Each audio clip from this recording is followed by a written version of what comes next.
What's going on, family? It's your girl Kace. I'm back.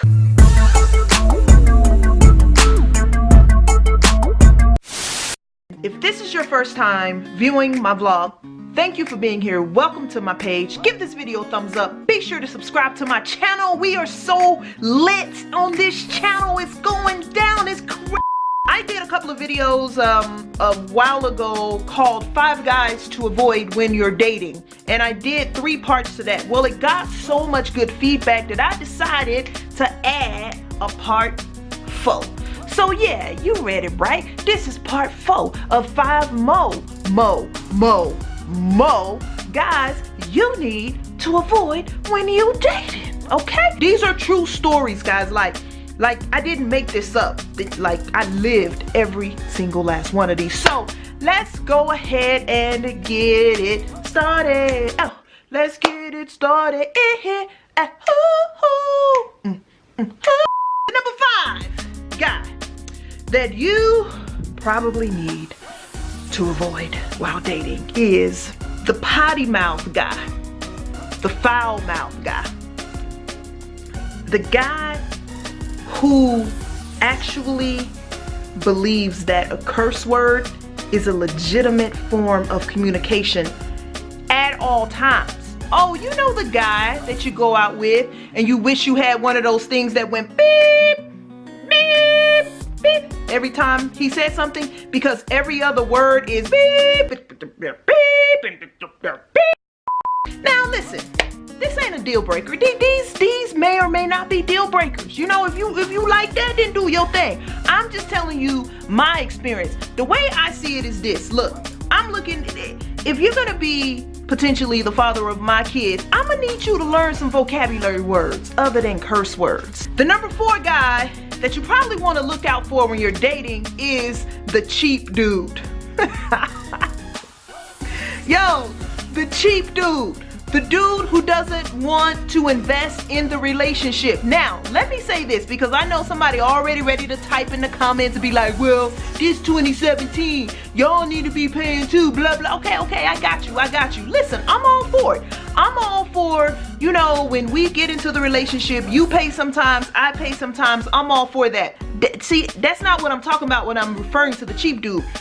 When I'm referring to the cheap dude, I'm talking about the guy who wants to get to know you, but he wants to get to know you in a way where he doesn't have to spend money. For example, real story. I was seeing this guy. Oh, I kid you not, like the very first date. We go to Dave & Buster's, okay? Now, if you've ever been to Dave & Buster's, you know that in order to play the games, you have to get one of those plastic cards, right? Well, in order to activate that plastic card, you have to pay a $2 fee to activate the card to get the coins on the card for the first time to play the games, okay?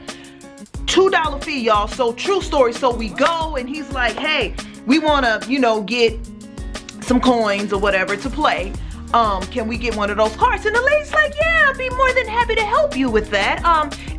Sir, it's just gonna be a $2 activation fee if that's okay with you.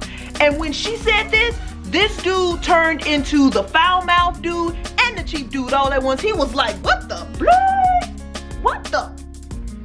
$2?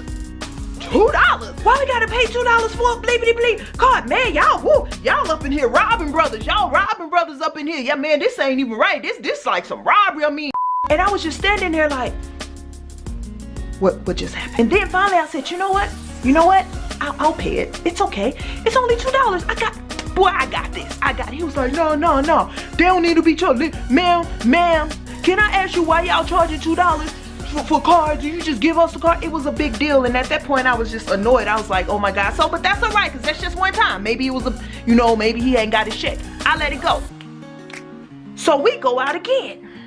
This time I'm suggesting a restaurant, and he's asking me, do they have a value menu, a part of their a value like section, a part of their menu? Point is, this dude didn't want to spend any money. And listen, I'm not saying you gotta take me to the best restaurant in town, but if you're getting to know me, I mean, be willing to at least invest a $2 for the Dave & Buster card without complaining, man. Come on. Like one time he was straight up like, just meet me at the park. We can just sit on the park bench because I ain't trying to spend no money at all. I don't know what he was going through, but you might want to look out for that dude. And the number 3 guy you probably want to run for your life from if you see this dude is the dude who has no vision. What do you mean by vision, Kace? The dude who has no plans for his life, like 0 plans. Like when you ask him, what is it that you want to do in the future? And he responds, hadn't really thought about it. You know, so what do you like to do?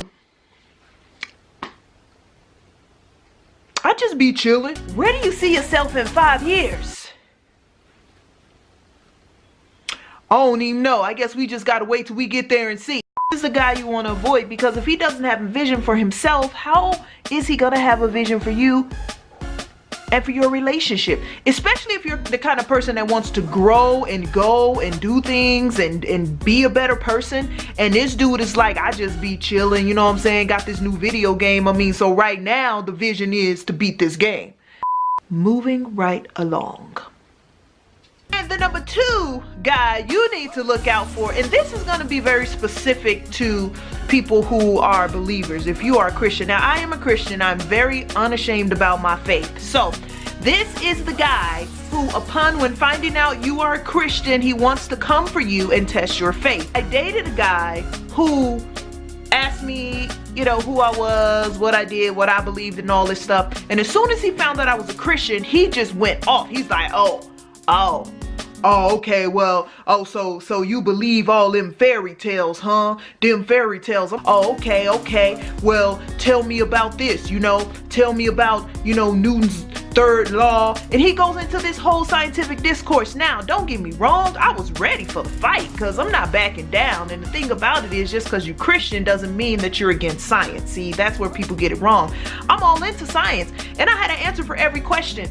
But the thing about it is that he made it so personal because he had a bad experience in church or something. And so he's looking at me like, well, all them preachers want is your money. And why is you still eating shrimp when it says in Leviticus you ain't even supposed to be eating shrimp? How you gonna order shrimp? And you, hello, I can have as much shrimp as I want. Oh yeah, well, what scripture is that? Like, it was so annoying. Like, these are the people that had a bad experience with church, and then they want to take it out on you by challenging you and questioning you as if that's gonna change anything. That guy was just like super annoying, because I'm like, look, I thought we were trying to get to know one another. I'm not trying to have this whole theological debate with you. At the end of the day, this dude was so adamant about asking me questions. I ended up sending this dude like 20 scriptures to answer all those questions, and that's when he just left me alone. Okay, so yeah, I don't want to debate about theology. If we're dating, let's date, let's talk.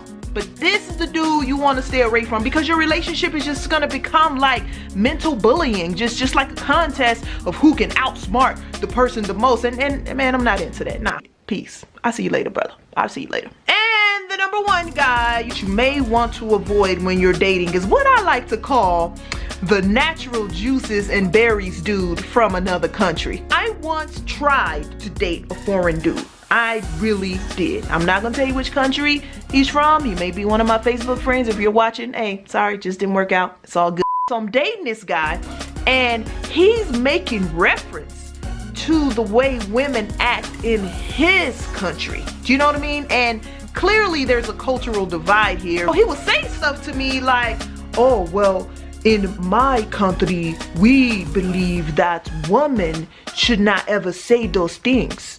And I'm like, what? But you asked me a question. Yes, but women know her place. And women in my country are very honorable. They do not talk out of place. And I'm like,